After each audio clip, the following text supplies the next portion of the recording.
જે મનુષ્ય, જે ગૌભક્ત ફક્ત અને ફક્ત એકાદશીના દિવસે ગૌમાતાને જઈને લીલું પધરાવે છે, લાડવા પધરાવે છે, ભોજન પધરાવે છે, આહાર પ્રદાન કરે છે અને બાકીના અન્ય દિવસોમાં ગૌમાતાને જઈને ભોજન કરાવતો નથી, એ ગૌભક્ત હોય, ગમે તેટલો મોટો ભક્ત હોય, ગમે તેવી સારી સેવા કરતો હોય, પરંતુ એ સૌથી મોટો પાપનો ભાગી છે.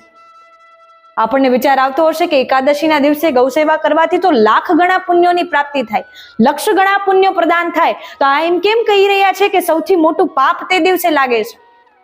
કેમ કે આપણે માત્ર અને માત્ર એકાદશીના દિવસે જઈને ભોજન કરાવીએ છીએ, એટલા માટે પાપના ભાગી બનીએ છીએ.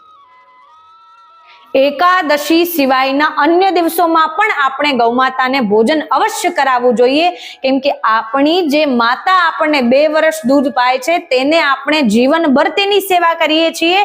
તે વૃદ્ધ થઈ જાય, ગરડી થઈ જાય તો તેને થાળી પીરસીને હાથમાં આપીએ છીએ. તો યદિ એ માતા જે આપણને 2 વર્ષ દૂધ પાય છે તેની આપણે આવી સેવા કરી શકીએ, તો એ જગત માતા જે સમસ્ત સૃષ્ટિનું કલ્યાણ કરે છે, એ ગૌ માતા જે સમસ્ત જગતને સંપૂર્ણ જીવન કાળ સુધી, પોતે પોતાની મૃત્યુ સુધી સમસ્ત મનુષ્યનું પાલન પોષણ કરે છે, પોતાનું દુગ્ધ પોતાના બાળકને આપ્યા વગર દરેક મનુષ્ય સુધી પહોંચાડે છે, તો એવી માતાની સેવા તો આપણે નિત્ય કરવી જોઈએ. આપણા ગૌભક્ત હોવા પર, મનુષ્ય હોવા પર ધિક્કાર છે યદિ આપણે એક દિવસનું ચયન કરીને ગૌમાતાની સેવા કરવા જતા હોય. આપણે એ જગત માતા, સૃષ્ટિનું કલ્યાણ કરનારી માતા, સમસ્ત લોકોનું મંગલ કરનારી માતા, એ ગૌ માતાની સેવા તો આપણે નિત્ય પ્રતિદિન આપણી દિનચર્યામાં ગોઠવવી જોઈએ અને પ્રતિદિન આપણે એ ગૌ માતાની સેવામાં ભાગીદાર બનવું જોઈએ. ગૌ માતાની સેવા યદિ આપણે કરી શકતા નથી તો કોઈ અન્ય ગૌ ભક્તો કરી રહ્યા છે, તેમની સેવામાં આપણે લાભ લેવો જોઈએ. તેમની સેવાનો ક્યારેય આપણે અવસર ચૂકવો જોઈએ નહીં. પરંતુ આજે મનુષ્ય શું કરી રહ્યો છે?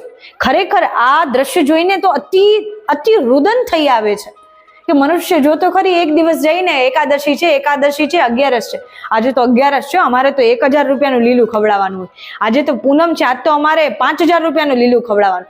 પરંતુ બાકીના અન્ય દિવસોમાં આપણી માતા ભૂખી રહે છે તેનું શું? બાકીના અન્ય દિવસોમાં આપણી આ માતા આપણી પ્રતીક્ષા કરે છે તેનું શું? યદિ એકાદશીના લક્ષ ગણા પુણ્યો પ્રદાન થાય છે, અન્ય દિવસોના પાપના ભાગી આપણે બનીએ છીએ, તેનું શું?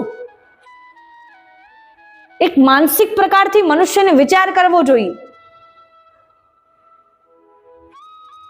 આ પણ જીવ છે, આ માતા છે, આપણી માતા છે, સમસ્ત વિશ્વની માતા છે.